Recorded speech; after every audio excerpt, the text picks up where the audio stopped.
Pronto, pronto, agora a gente está gravando. Isso aí. Então, vejam, hoje a gente vai estudar um pouco, né, começando, se eu consigo terminar, porque o assunto ele é um pouco extenso, a questão da publicidade no Código de Defesa do Consumidor, certo? Então, vamos começar, na verdade, entendendo o que é a publicidade, né? Então, a publicidade, ela, na verdade, ela vai ser uma ferramenta, né? Que vai, logicamente, auxiliar bastante aí os fornecedores de bens e serviços, né? Os fornecedores de produtos e serviços, né? Então, a publicidade hoje, ela é, na verdade, uma garantia, inclusive, constitucional. Por quê? Porque a publicidade, ela contribui, né, com a economia e com a geração de riquezas, né? No entanto, quando a gente fala de publicidade, a gente precisa avaliar, né, em que medida essa, essa ferramenta, né, ela vai poder ser adotada na prática pelo empresariado, né, sob pena de estar aí cometendo, né, atos abusivos frente aos consumidores, né, diante aí dos concorrentes. Então, inclusive, né, quem está pagando a optativa comigo, a LGPD, ela vai muito afetar essa questão da publicidade, né, a partir de que momento, porque hoje, como eu não conheço muito a política de privacidade da empresa, como eu acabo transmitindo os dados e não sei como ele é tratado, né? Então, muitas empresas se utilizam dos dados para realizar a publicidade, para realizar a sua publicidade, né? Então, a LGPD ela vem colocar uma vírgula aí, né? Dizer, pá, ter mais cuidado. Só lembrando, inclusive, que amanhã a gente vai ter um debate bem interessante na página da ESA no Instagram, né? Quem me acompanha aí no Instagram já deve ter visto, ou quem acompanha a professora Mariana Limonati, a gente vai trabalhar de marketing, o novo consumidor e a proteção de dados. Eu acho que vai ser para você, principalmente para vocês que estão pagando a disciplina de consumidor e de LGPD, vocês vão engajar muito aí uma a outra, como eu já tenho engajado na aula, né? Elas estão bem ligadas, certo? Então, voltando aqui à publicidade, o empresariado ele tem que ter um cuidado, né? Quando ele realiza, né, ele se utiliza dessa ferramenta para que ele não venha aí a cometer abusos, né? Para que ele não realize abusos, certo? Então, atualmente, né, a gente tem um estímulo muito grande de consumo, principalmente devido às redes sociais, né? E com esse estímulo ao consumo, os fornecedores eles acabam adotando aí vários mecanismos, né, de publicidade, né, várias ferramentas para atingir aí o maior público possível, né? Então hoje, além das práticas mais convencionais, que são as práticas mais antigas, como por exemplo, né, anúncios em televisão, anúncios em rádio, anúncios em revistas, né, outdoors, né, flyers no meio nas ruas, né, que se distribui os panfletos, né, a gente passa a incluir como meio de estímulo ao consumo e como mecanismo de publicidade, né, os meios tecnológicos. Até porque nos meios tecnológicos a publicidade ela se dissipa com maior facilidade. A informação atinge o maior número de usuários, certo?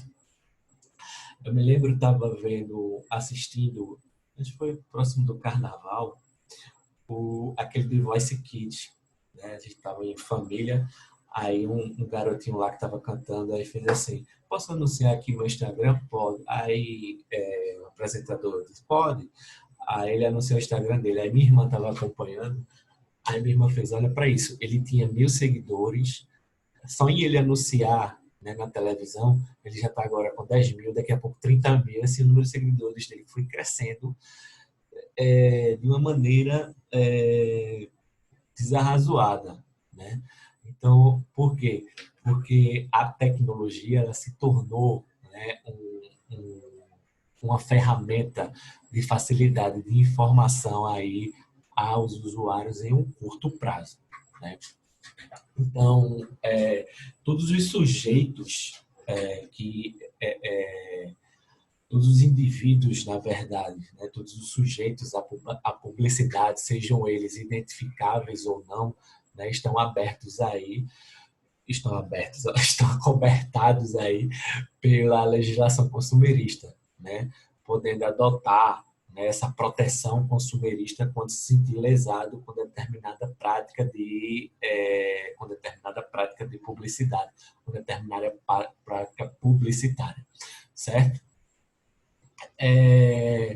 No sentido de publicidade, o nosso Código de Defesa do Consumidor, né, ele tenta não confundir, certo? Ele não quer que seja confundida com a propaganda, certo? Então, como ele faz isso? A publicidade, ele teria o condão de tornar alguma coisa pública, de publicizar, né? Publicizar o produto, publicizar o serviço, né, a ser consumido. Então, a exposição, né, do bem pelo meio publicitário se torna muito eficaz aí ao fornecedor, de certa forma, porque pode gerar riscos, né, ao consumo, né? É a veiculação não atendendo aos preceitos da relação de consumo como um todo, né? Podendo ser aí considerada abusiva ou podendo ser considerada enganosa, né? Então,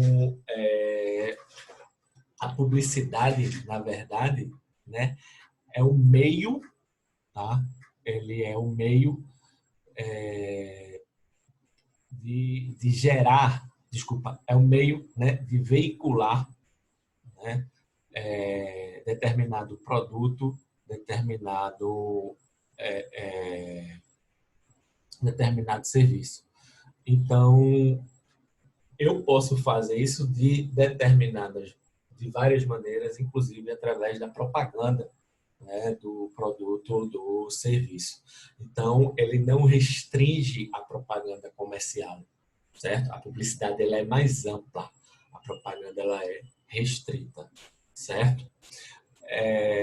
Então, sendo ela mais ampla, né, o Código de Defesa do Consumidor ele vem buscando justamente, né, evitar que essa publicidade, seja pela propaganda, seja pelas redes sociais, seja pela via da tecnológica, tá?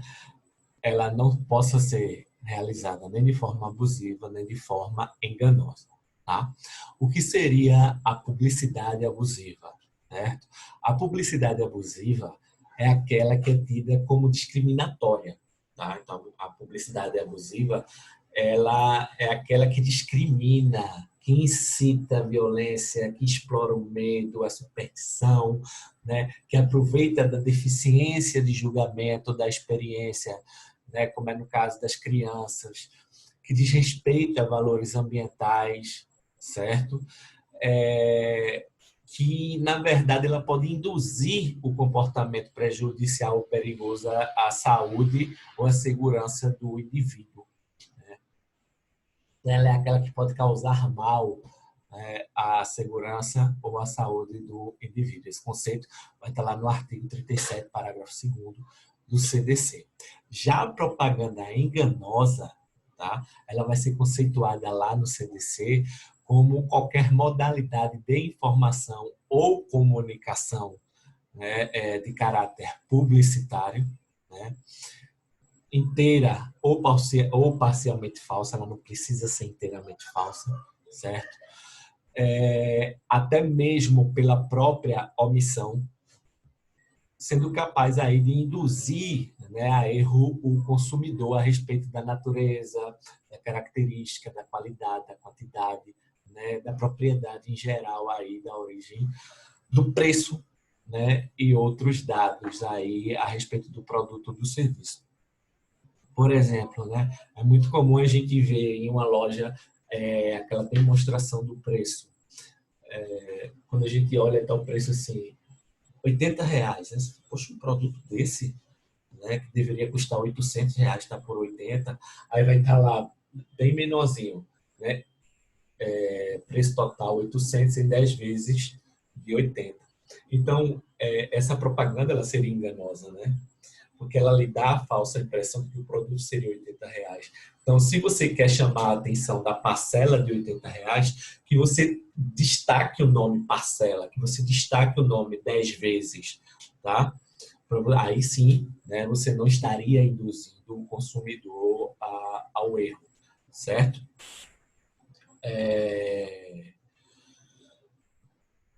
Ainda, né, falando aqui sobre a publicidade, um negócio aqui tá aparecendo um Zoom Meeting na frente do painel de vocês. Vou ocultar isso aqui. O meu não, o meu tá normal. O meu estava aparecendo aqui Aqui tá tranquilo. Aqui tá normal também. o Zoom Meeting. Mas O meu também. Boa noite, pessoal. Boa noite. Boa noite. Eu já consegui aqui tirar, né, esse Zoom Meeting. Então, vejam, existem alguns princípios, né, que vão nortear aí a defesa do consumidor, né, que são aquilo que a gente chama de princípios gerais, tá, no Código de Defesa do Consumidor, certo? Tá travando aí para vocês? É isso, hein? Vocês estão me vendo? Ô, professor. É normal, professor. É porque aqui a tela para mim está como se estivesse congelada. Eu não estou vendo minha movimentação. Eu escuto vocês, né? Eu acho que é a conexão aí do senhor. Pode ser, né? Mas, então, mesmo eu travado aqui, já que vocês estão me vendo, mais importante, né? E vocês estão aí me ouvindo, vamos tratar aí de alguns princípios, né, que estão previstos no Código de Defesa do Consumidor, né, que são esses princípios gerais, na verdade, da publicidade, certo? Veja, então, quando a gente fala, né, dos princípios gerais aí da publicidade... E aí, tem essa tua foto aí, pô. Tu já emagreceste? Ela bota essa foto aí de 100 anos atrás. Eu disse, oxe, quem é esse? É novata? A internet está instável de novo. Estão me ouvindo, né? Não, Pronto. você tá conseguindo ver aí, Ayrton? Para mim fica instável, fica travando. Eu tô vendo aí que Patriota Tá me vendo? liberou. Tô vendo que Patriota liberou a câmera, tô vendo aí que Ayrton liberou, mas fica meio travado. Gostei do bigode. Aí Marcos agora. Né? Vamos lá, vamos tratar. Trocaram a foto de Ayrton, foi? Oxe, faltou luz aí, foi Marco. Apareceu um magro agora.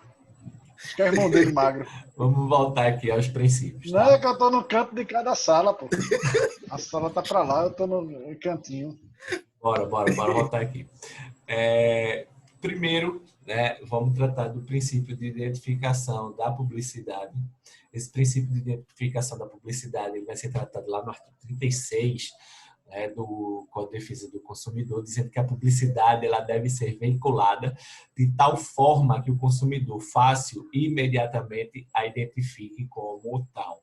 Tá? Lá ainda no artigo 36, ele tem um parágrafo único, né, que, deixa eu abrir aqui o Código de Defesa do Consumidor. Nesse parágrafo único, a gente tem que o fornecedor na publicidade de seus produtos ou serviços manterá em seu poder para a informação dos legítimos interessados os dados fáticos, técnicos e científicos que dão sustentação à mensagem. Tá? Então, analisando, na verdade, aí o caput, né, do artigo, a gente vê que o fornecedor, ao veicular uma propriedade de produto ou de serviço, ele deve fazer de forma clara, né, inteligível, ou seja, que as pessoas compreendam, a grande deficiência hoje do fornecedor é isso, é trazer uma informação inteligível. O que é informação inteligível? É aquilo que eu vou olhar e compreender. A gente tem que entender que a gente está num país que o grande problema do nosso país é saneamento básico. A gente não tem sequer saneamento básico. Imagine a educação. Tá? Então, o consumo hoje, ele atinge todas as classes. Tá? A gente falou isso lá na aula de LGPD, 50%, né, das pessoas consideradas alfabetizadas, elas são analfabetas funcionais, né? Elas não entendem. Então, eu acho que começa a sair na frente agora, né, principalmente com a LGPD, as empresas, né, que trouxerem não só uma política de privacidade, mas também uma publicidade mais inteligível, uma publicidade que o consumidor compreende, né? Ele consegue entender o que está ali diante de um anúncio publicitário, certo? E com isso, né, o que é que o Código de Defesa do Consumidor ele pretende? Né? Ele pretende com isso, na verdade, combater, né, de um modo geral, as publicidades ocultas, subliminares, né? Então, muitas vezes, através de uma técnica de merchandising, né, de marketing, porque o marketing também não se confunde com a publicidade, né? A publicidade, ela é um marketing, né? O merchandising, ele é um guarda-chuva, e aí dentro a gente vai ter as relações públicas, a publicidade, né? E muitas vezes, através de técnicas de marketing, é frequente, né, que as empresas elas se utilizem de espetáculos, novelas, teatros, né? Agora a gente tem aí o YouTube, né? O YouTube tá tomando a frente disso. O Instagram através de anúncio, tá? Então a gente tem as empresas elas utilizam de técnicas de marketing nesses sistemas aí, né? Para a aparição do produto no vídeo, no áudio, no artigo, né? No Instagram, certo? Em sua situação normal de consumo e sem a declaração ostensiva, né, da marca. Então, quando a gente tem aí um bom exemplo de comunicação subliminar, né? O uso constante de determinada marca de carros em uma novela. Então, aquele carro ele deve ser um carro bom, né, de boa utilização. Então, é a constante aparição de determinado produto no Instagram, né? Então, aquele produto, eu tenho ele como um bom produto porque determinada blogueira está utilizando, determinado blogueiro está utilizando. Tanto é que agora, né, como política de governança de publicidade no Instagram, quando você vai fazer merchandising de um produto, você tem que colocar lá como public post, certo? Justamente para que não fique aquela situação subliminar, né? Então, se é um artista, na verdade, a propaganda subliminar, né? Ele parece que não está fazendo o merchandising direto, ele está recebendo por aquilo, mas no Instagram hoje, no dia a dia dele, ele começa a utilizar aquele produto e você, por admirar aquele artista, você não se preocupa em entender, né, os efeitos daquele produto, se é um bom produto, né, e acaba comprando ele. Só porque ele apareceu na utilização, só porque um artista que você admira, uma novela que você gosta, um youtuber que você gosta, né, utiliza aquela marca. E porque, na verdade, ele está sendo patrocinado pela marca e não é o gosto, talvez o gosto real dele. Então, isso é o que a gente chama, né, de comunicação subliminar. Então, o que esse artigo 36 ele veda é justamente isso, tá? Então, as empresas elas já estão aí criando políticas de privacidade e governança para evitar essas situações, né? Da publicidade oculta, da publicidade subliminar, né? Possibilitando aí, quando realmente não é algo que o artista, né, que hoje o blogueiro ele utiliza, né, como algo que realmente ele gosta, que ele faça o anúncio através de um public post, né, que ele utilize o termo public post para que a gente entenda que, na verdade, aquilo é uma publicidade, é um oferecimento, né, superficial do produto. Tá? Então, é importante esse artigo 36 nesse sentido. Outro princípio também que é importante aí é o princípio da vinculação contratual da publicidade, certo? Esses princípios vão estar tanto no artigo 30 quanto no artigo 35 do Código de Defesa do Consumidor. Lá no artigo 30, a gente tem o seguinte, ó: toda informação ou publicidade suficientemente precisa, vinculada por qualquer forma ou meio de comunicação com relação a produtos ou serviços oferecidos ou apresentados, obriga o fornecedor que fizer veicular ou dela se utilizar, integra o contrato que vier a ser celebrado. Né?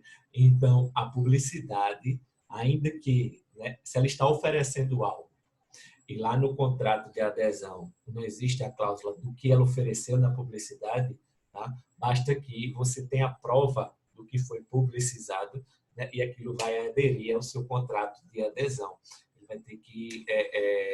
vai ter que oferecer o produto ou serviço naquela forma.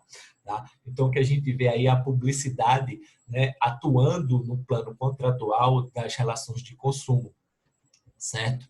Então, na relação contratual, a gente vai aplicar o princípio da vinculação da publicidade. O consumidor ele vai poder exigir, né, do fornecedor o cumprimento do conteúdo da comunicação publicitária, certo?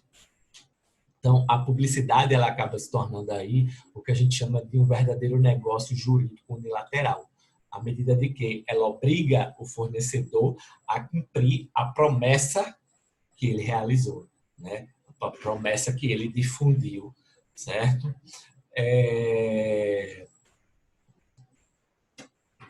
Vamos agora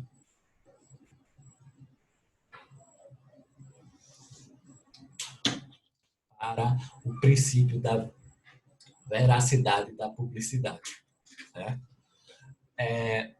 O princípio da veracidade da publicidade, tá? Ele vai estar previsto no artigo 37, parágrafo 1º, tá? Então, o que seria esse princípio da veracidade da publicidade? Né? Nesse momento aí que o legislador ele traz o princípio da veracidade da publicidade, ele está muito preocupado em coibir a propaganda enganosa, né? E lembre-se, a propaganda enganosa, como a gente falou acima, ela pode se dar de duas formas. Pelo ato comissivo, né?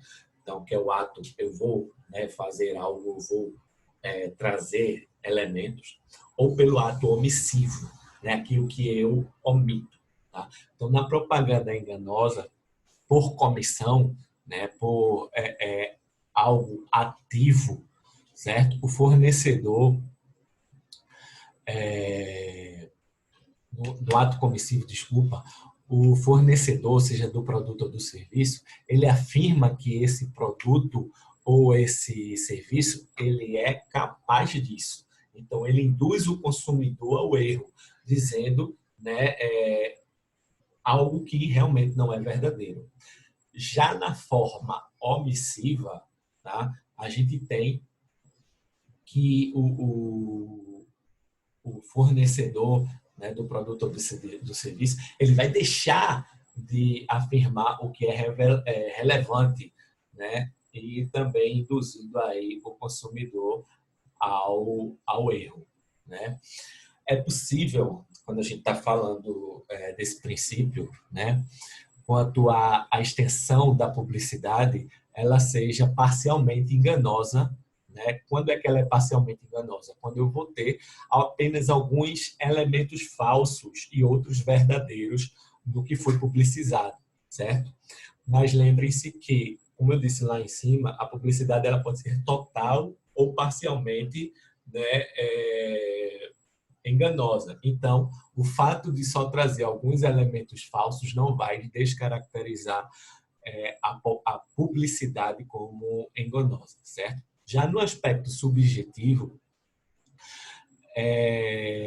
eu não vou ter, né, a exigência, na verdade, por parte do anunciante, a intenção de dolo ou culpa, certo? Então, é irrelevante a boa ou a má fé. Ou seja, a responsabilidade, nesse caso, ela é o quê? Objetiva, que é a predominante no nosso Código de Defesa do Consumidor, certo? Então, sempre que um anúncio for capaz de induzir o consumidor ao erro, independente da vontade do fornecedor, está caracterizada a publicidade aí enganosa, certo?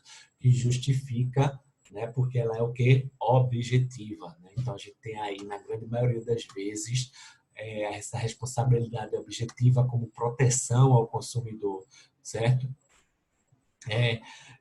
Na verdade, aí também ela estaria atuando, nesse caso, como uma repressão também ao comportamento enganoso do fornecedor. Princípio da não abusividade da publicidade. Tá?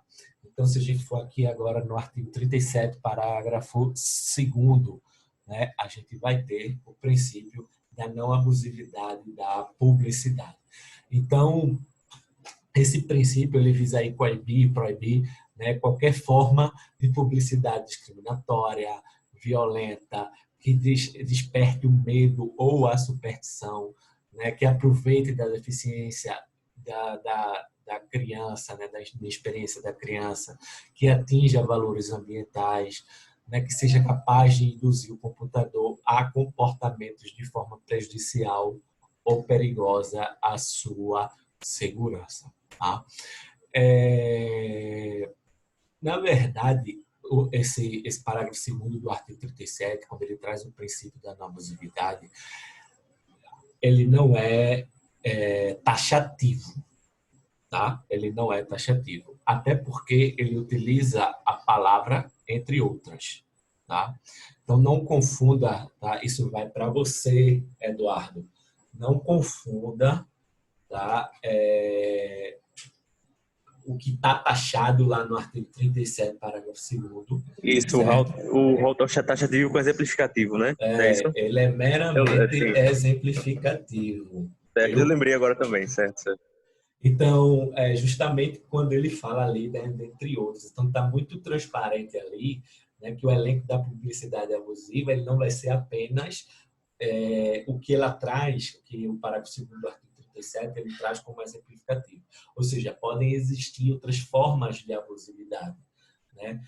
Isso aí é dica da P2, né? Talvez, pode ser.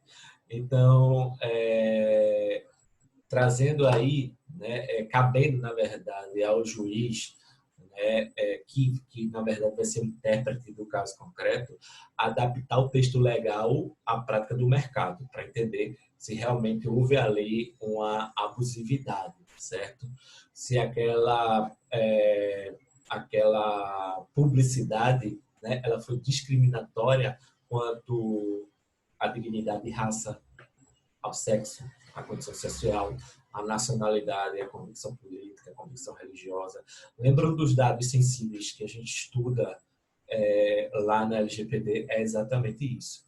Né? Então, são aquelas...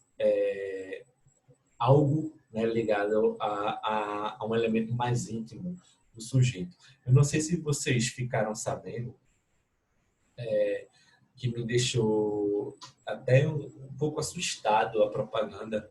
Eu acho que foi uma propaganda, eu estou com medo aqui de dizer que foi de um site ou foi do outro. Deixa eu ver se eu achei essa propaganda aqui no Google rapidinho. Porque ela foi realmente... Aí eu vou mostrar para vocês na prática uma propaganda abusiva.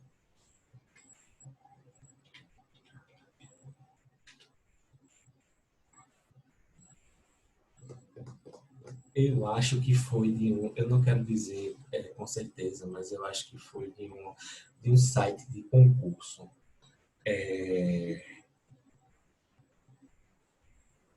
Peraí.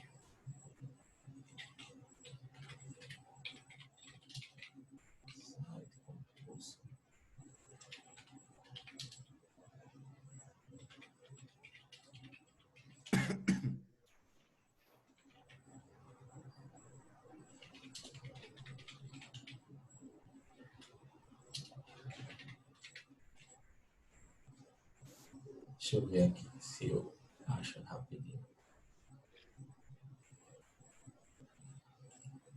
A imagem. Pronto, achei. Vai ver que não seria tão difícil. Foi uma coisa que chamou muita atenção. Deixa eu só abrir aqui. Ela está abrindo.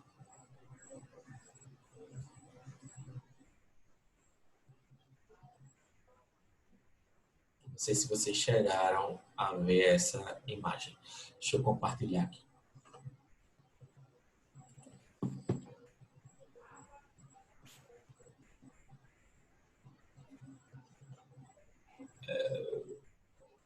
Talvez eu me confunda até para compartilhar esse negócio.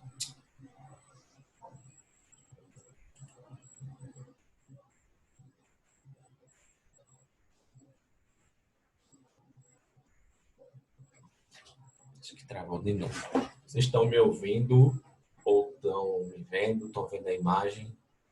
Eu estou ouvindo, agora sua tela tá preta. A minha Mas estou tela. escutando. Ah, tá certo. Isso. Eu consigo te ouvir e te ver, professor. Eu tô vendo ainda. Eu tô vendo e tô ouvindo também. Tá? Mas a tela sumiu. O que eu queria mostrar. Mas peraí, vamos com calma. Esse é um exemplo, assim, de publicidade abusiva ao extremo. Não me lembro, que aqui também não está informando o nome do site de concurso. Mas é um site de concurso até conhecido.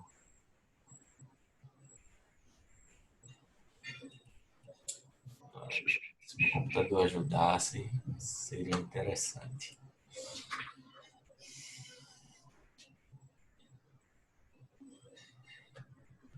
O que travou, na verdade, acho que aqui é o meu computador.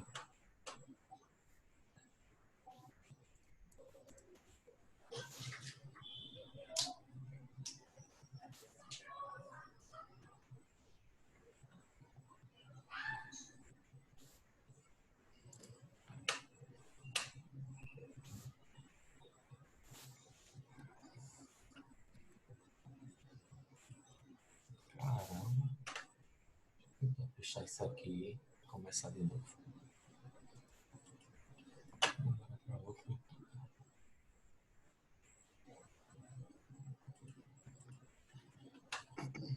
Agora voltou.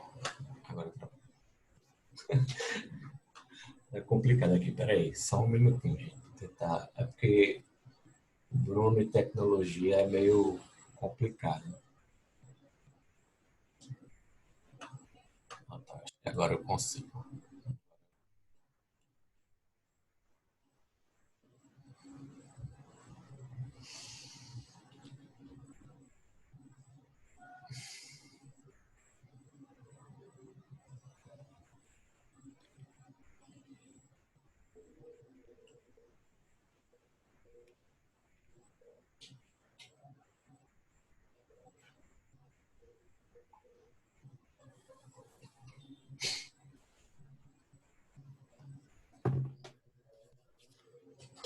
Agora a imagem que não está abrindo. Ela vai abrir. Hoje é sexta-feira. Ainda é terça.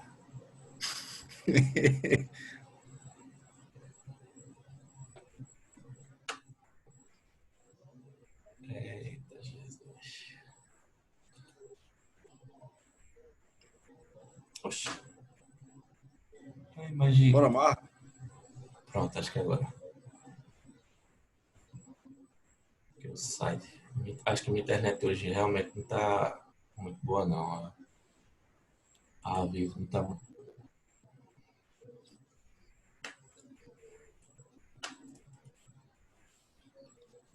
Agora é só esperar o Zoom compartilhar. Eu já fiz o que eu tinha que fazer.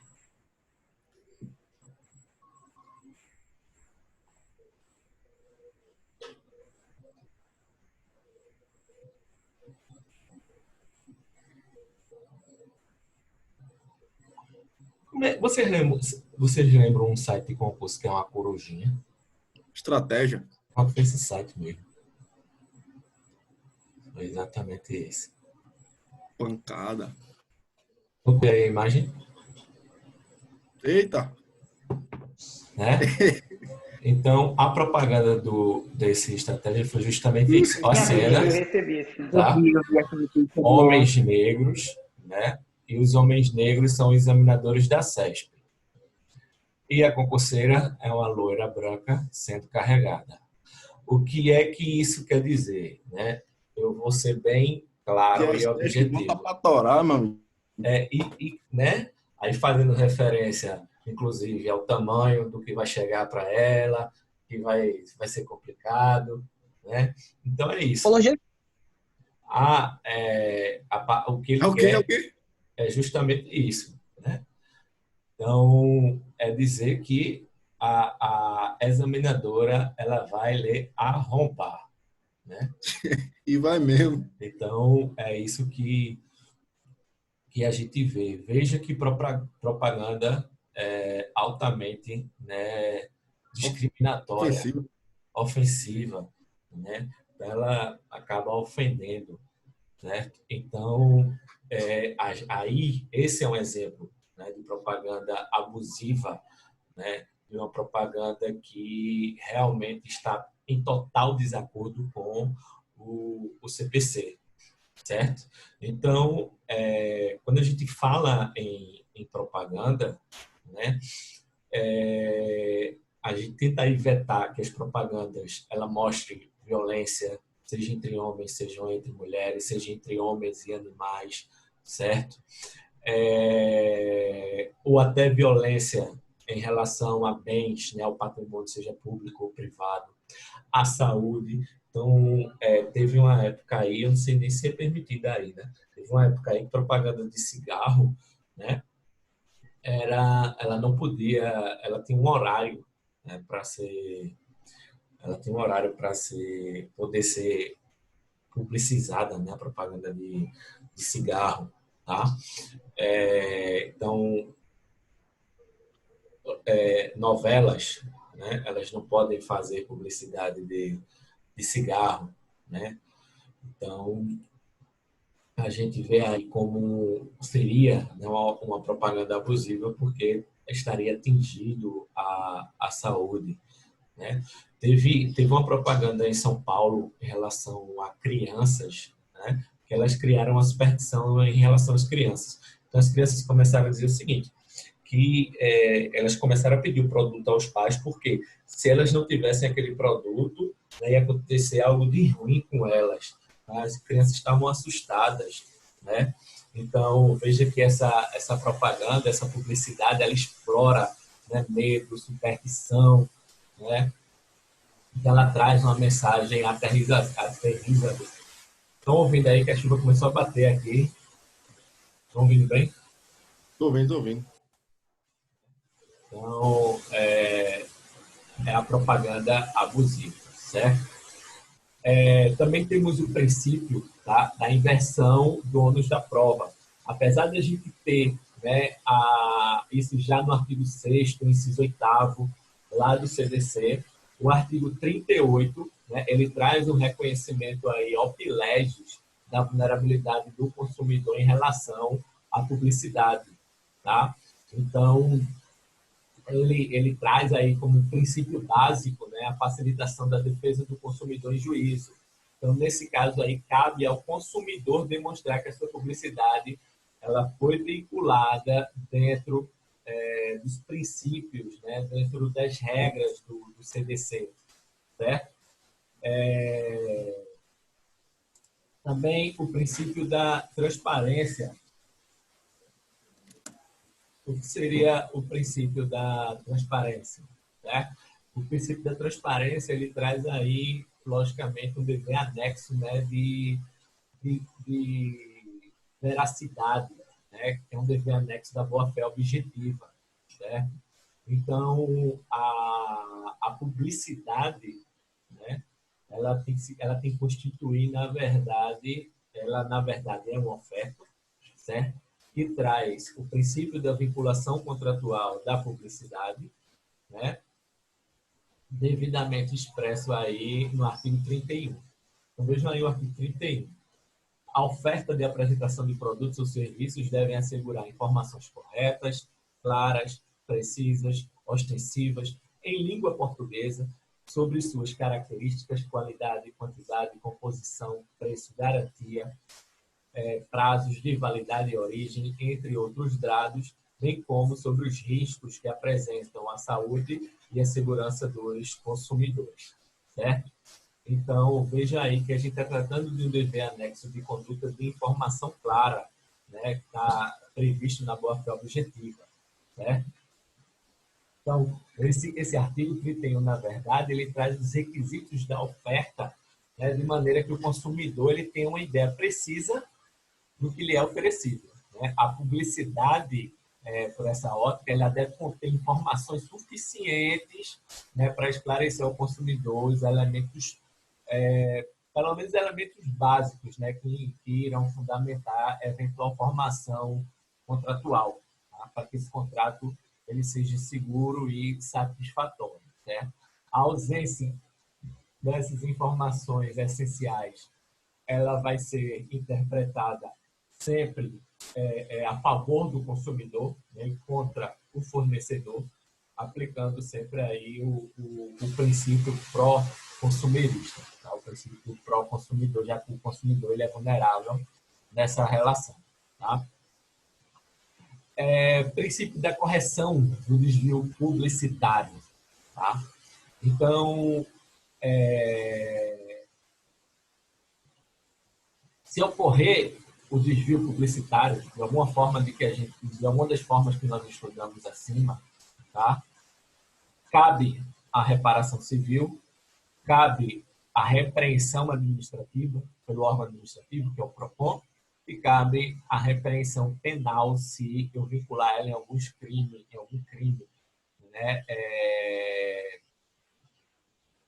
Na verdade, esse crime contra o consumidor, né, ele está lá no CDC, artigo 56, em alguns dos incisos que eu acredito que ele se encontra, tá? Então, quando a vinculação, né, da publicidade, ela for de maneira incorreta, o empresariado, né, o fornecedor, ele pode ser atingido em qualquer desses meios, né? Seja na reparação civil, administrativa, seja na criminal, certo? Também é importante, né, que se a publicidade ela foi realizada, né, de forma ilícita, né, contrária à norma, e seja vinculada a outra publicidade para sanar os malefícios da anterior, né, causados pela publicidade originária. Então, ele vai ter que trazer uma nova publicidade em caráter explicativo, né, logicamente, as expensas aí do fornecedor, informando claramente ao consumidor os desfazimentos do erro do anúncio original, certo?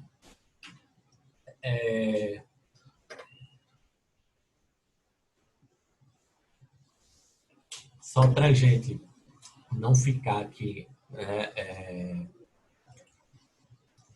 na metade do assunto,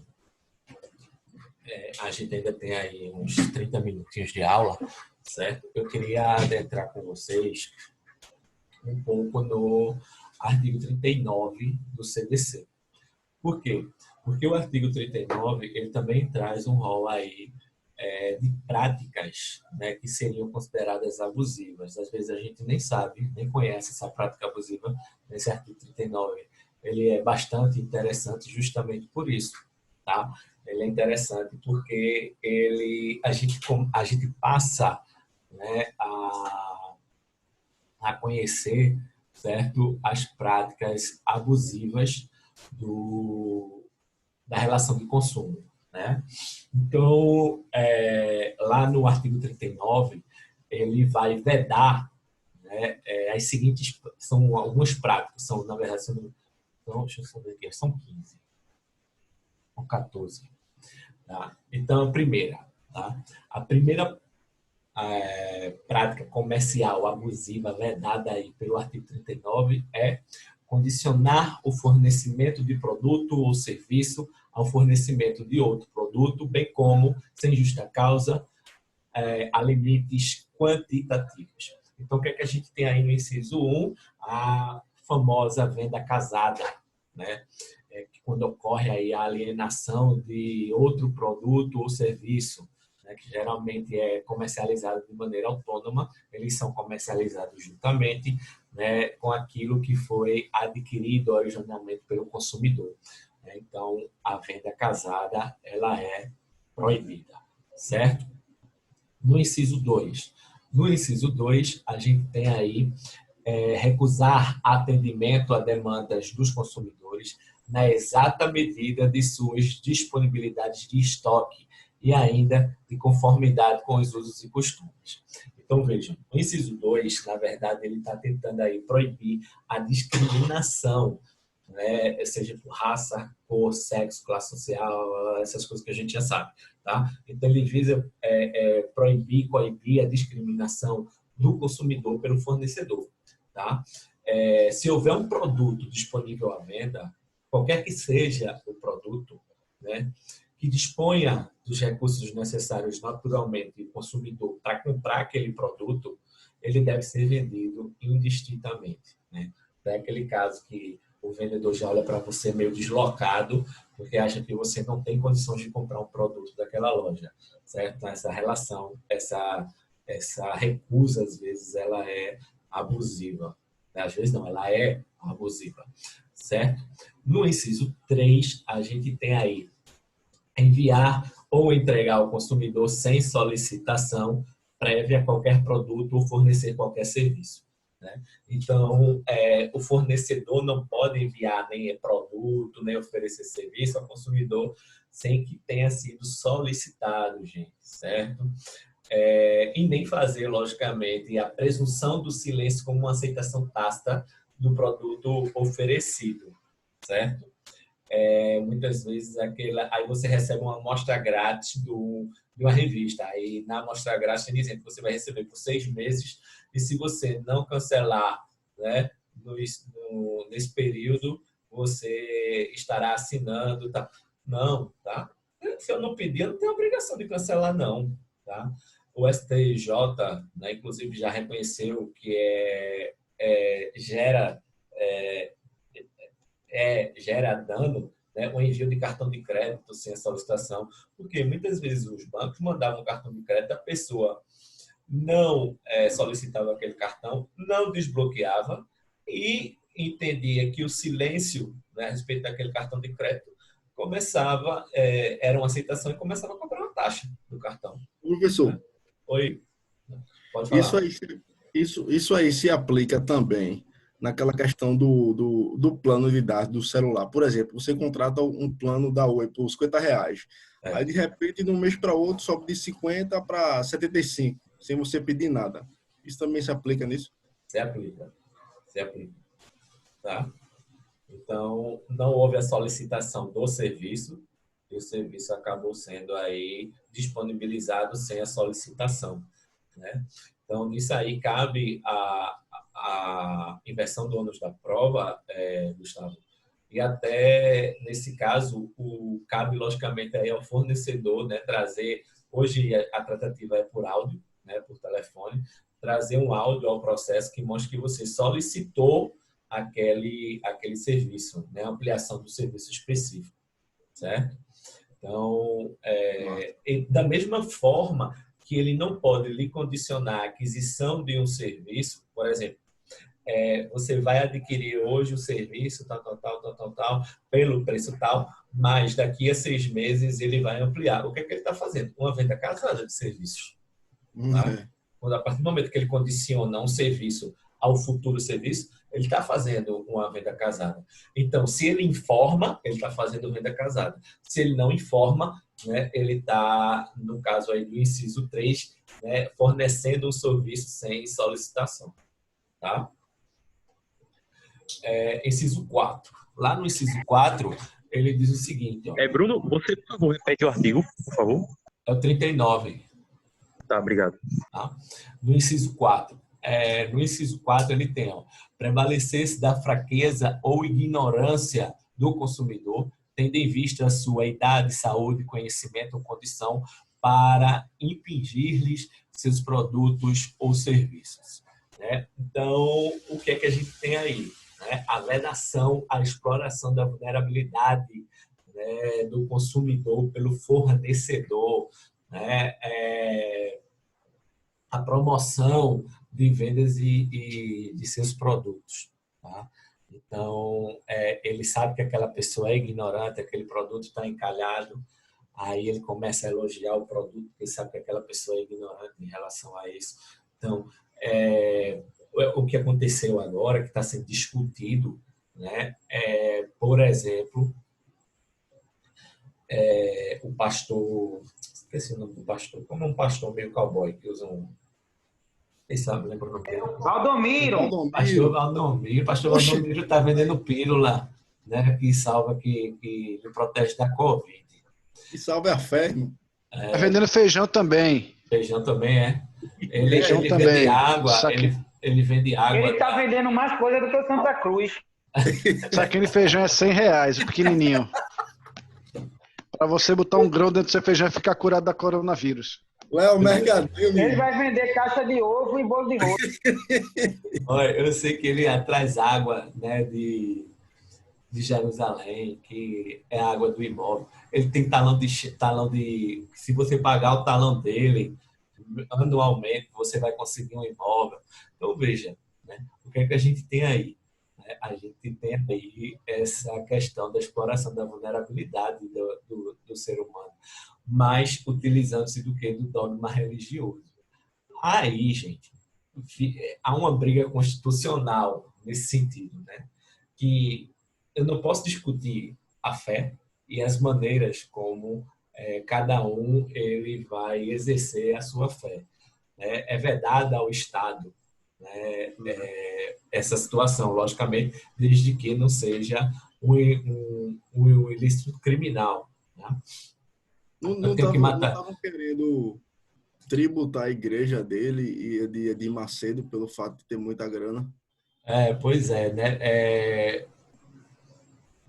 Mas nesse caso não seria errado, né, professor? O quê? Ou seria, eu digo assim, no caso, ele cobrando esse dinheiro assim... Há uma discussão. Sabe, porque, na verdade, a pessoa está dando de... Não, eu acho que não é a promessa, né? Não, é promessa. É promessa, Ayrton. Ele dá, né? Eu não sei se você já viu, se você já chegou a ver. Ele tem igrejas que as pessoas entram com um carro, né? Tipo assim, uma Mercedes-Benz, aí diz que assim, se você pagar o talão, você vai ter aquilo ali, certo? Que se você pagar isso aqui, se você tomar água divina, você vai conseguir o seu imóvel. Então, eles mexem com a fé da pessoa. Desculpa aqui se alguém é da igreja. Eu já comi uma rosa lá na Universal. Foi? O que é que tem a ver uma coisa com a outra, Gustavo? Me diz. Ia ser abençoado. É porque eles garantem que você vai ser ungido, né? O óleo ungido e tal. Então, assim, constitucionalmente, ainda se discute muito se eu posso elencar, tá? É um bom tema aí para monografia, né? Se eu posso elencar aí a fraqueza, a ignorância, né, do consumidor, que aí, no caso, seria talvez uma fraqueza religiosa, mas quando a gente fala de religião, a gente fala de dogma, e por consequência não poderia falar de fraqueza. É muito complicado, né? Vai muito além. Então, mas nesse caso aí da Covid, o Ministério Federal está investigando, né? Para verificar essa situação aí, da venda das sementes aí, certo? E o pior é que tem gente, assim, vulnerável realmente que não entende, mas tem gente com dinheiro, gente que tem inteligência e ainda cai nessa, assim, né? Ou participe, né? Porque, veja, tem muita gente... Para eu conseguir, né, dizer que você vai conseguir aquilo, eu vou ter que trazer alguém além de mim, que diga que conseguiu também, né? Que a fortuna dessa pessoa derivou daquela situação também, né?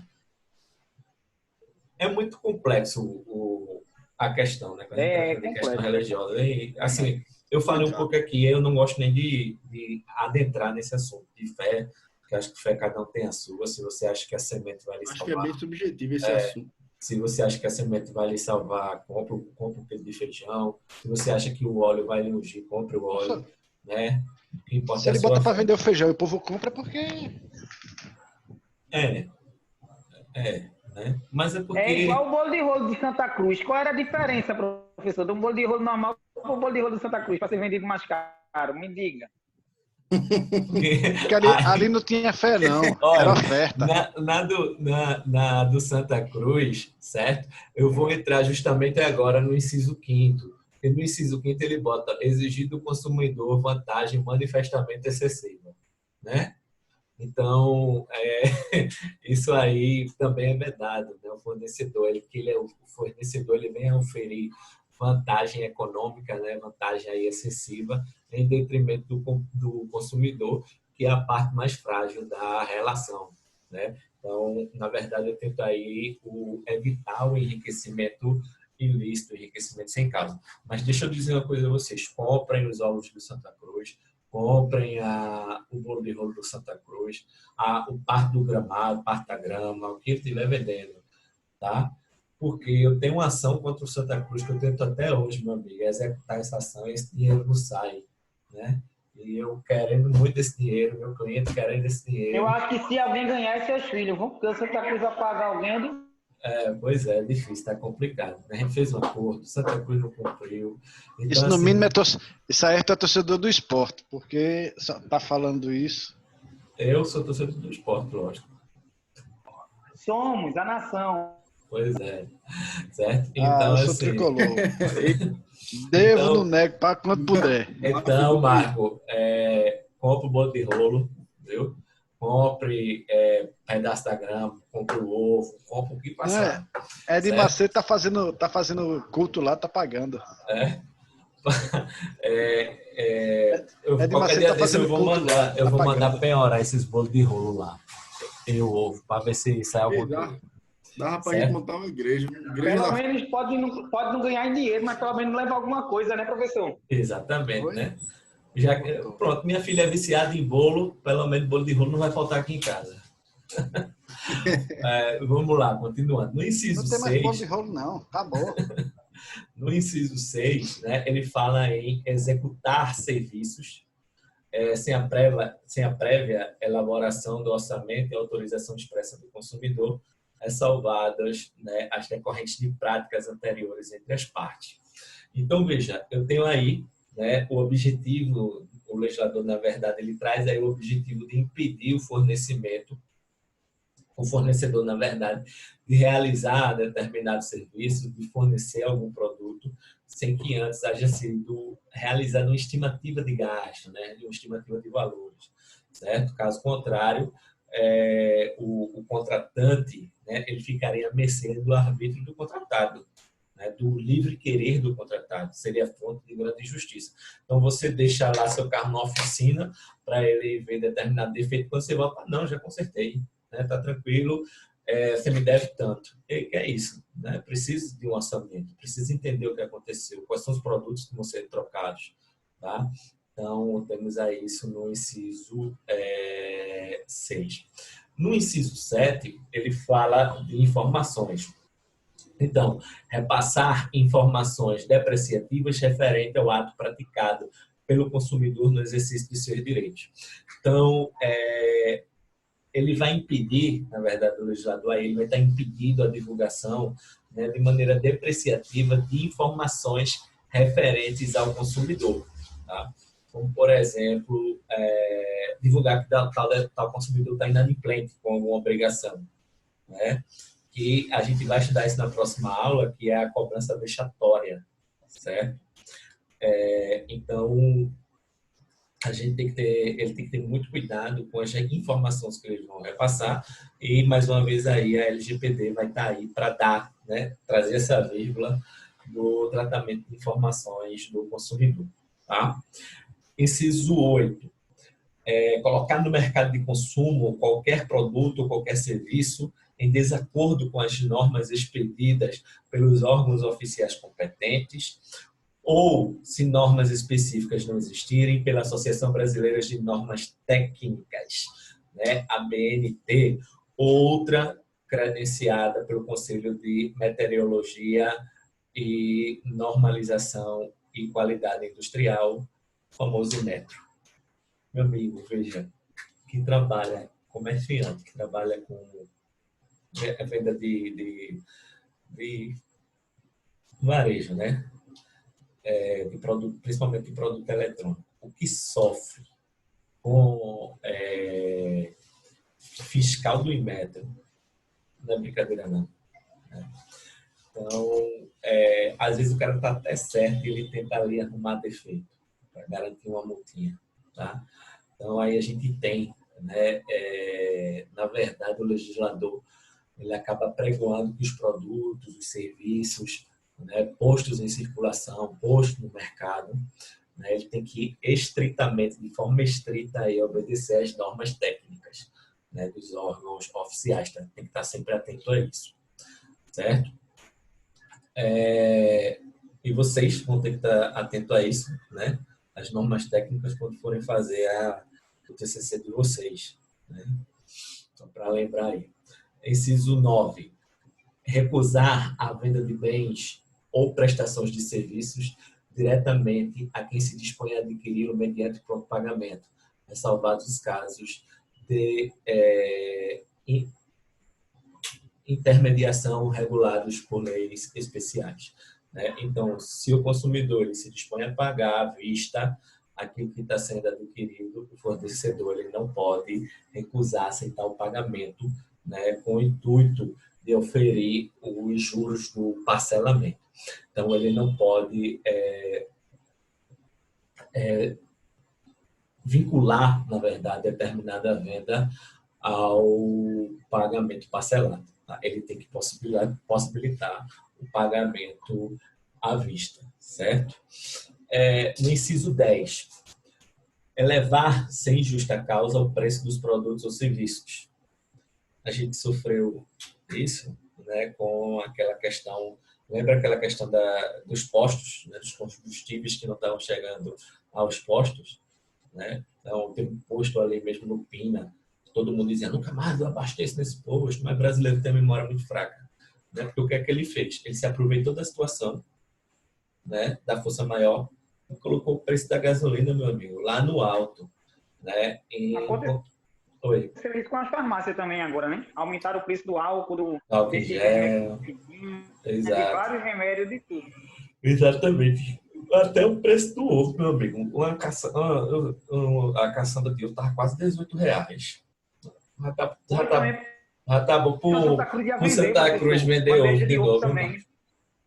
Então, veja, o que a gente tem aí nesse inciso, né, é que os preços referentes aos produtos e serviços oferecidos aí pelo fornecedor não podem ter um aumento arbitrário, né, sem justa causa, sem embasamento fático, né, que justifique aquela mudança. Por exemplo, a gasolina, esse cartel, né, que existe na gasolina. Veja, hoje, quanto é que está a gasolina hoje? R$3,50. Porque tem pouca gente rodando. Agora que era o momento deles aumentarem o preço, né, lei da oferta e da procura, já que tem pouca procura mas a pouca procura ela é necessária, poder aumentar um pouquinho o preço, não, né? Está aqui R$3,80. Quando acabar a quarentena, a gasolina volta para R$5. Né? Inciso 12, ele fala aí de deixar de estipular prazo para o cumprimento de sua obrigação ou deixar, né, a fixação do seu termo inicial a seu exclusivo critério.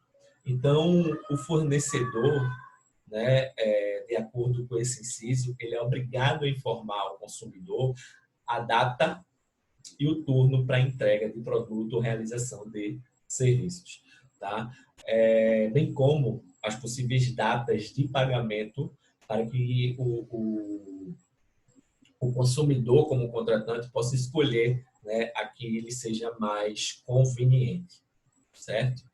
No inciso 13, ele fala aí de aplicar, né, índice, fórmula ou índice, né, de reajuste diverso do legal ou contratualmente estabelecido, né? Então, o fornecedor aí, ele fica aí proibido, né, de modificar unilateralmente os índices e fórmulas de reajustes unilateralmente contratados, certo?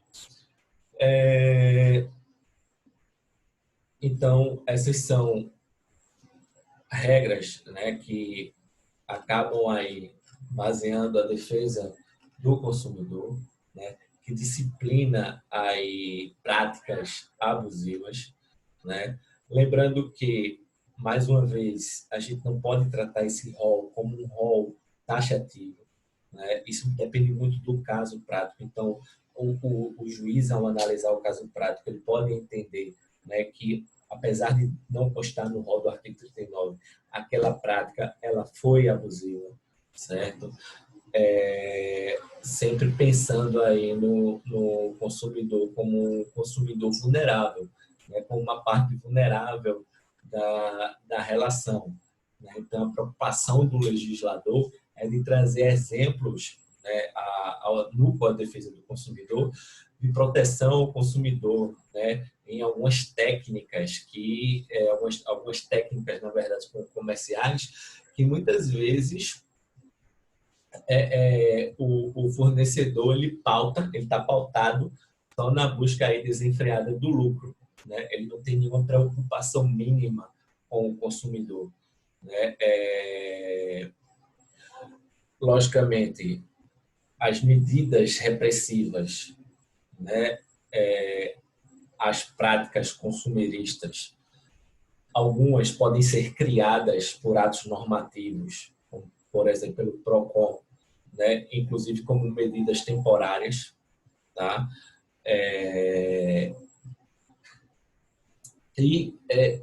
O PROCON também, como órgão administrativo, né? Ele deve, logicamente, fiscalizar, mas criar também políticas de incentivo e conscientização por parte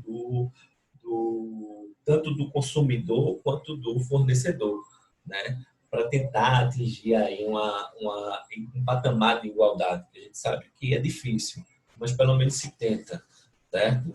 Então, quando a gente cria política de incentivo e conscientização, né, a gente acaba gerando, né,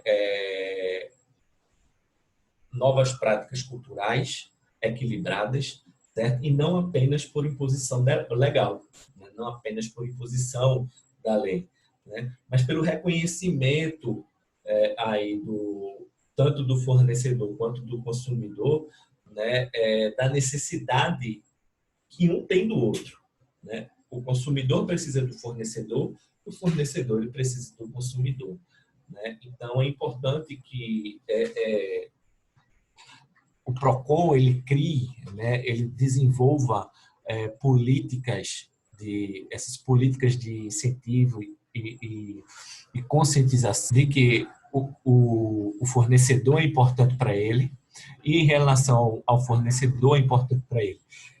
Então, que eles procurem sempre equiparar essa relação, né, evitando a prática de práticas abusivas, como a gente viu aí no artigo 39, né, modificando a cultura. E eu acho que a gente está evoluindo para isso, né? A gente está evoluindo para isso. E as empresas, né, que estão criando cada vez mais práticas políticas, né, de governança, políticas de incentivo ao consumo, mais de conscientização ao meio ambiente, conscientização à saúde, né? A gente tem visto cada vez mais esse comércio, né, crescendo. Eles daqui a pouco vão estar assim mais à frente, né, na relação de consumo. Até porque criar também uma política mais personalizada, né, na relação consumerista, mas trazendo toda a proteção aí ao consumidor vulnerável, ela vai se destacar em relação às outras. Ela acaba se destacando em relação às outras. Acho que a gente está evoluindo para isso sim. Certo? A gente fica por aqui. Próxima aula, acho que a gente começa a trabalhar aí formas abusivas de cobranças, tá?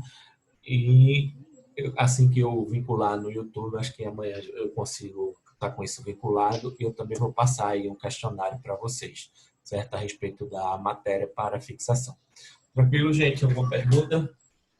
O senhor vai mandar no grupo ou no Beleza, portal? Bruno. Beleza, boa Vou noite. colocar no grupo e no portal, viu, Marcos? Tá Tá certo. bom, tá bom. Boa noite, pessoal. Até amanhã. Boa noite, Boa noite. Bruno. Boa Até noite. amanhã, até amanhã. Valeu pela participação aí. Também.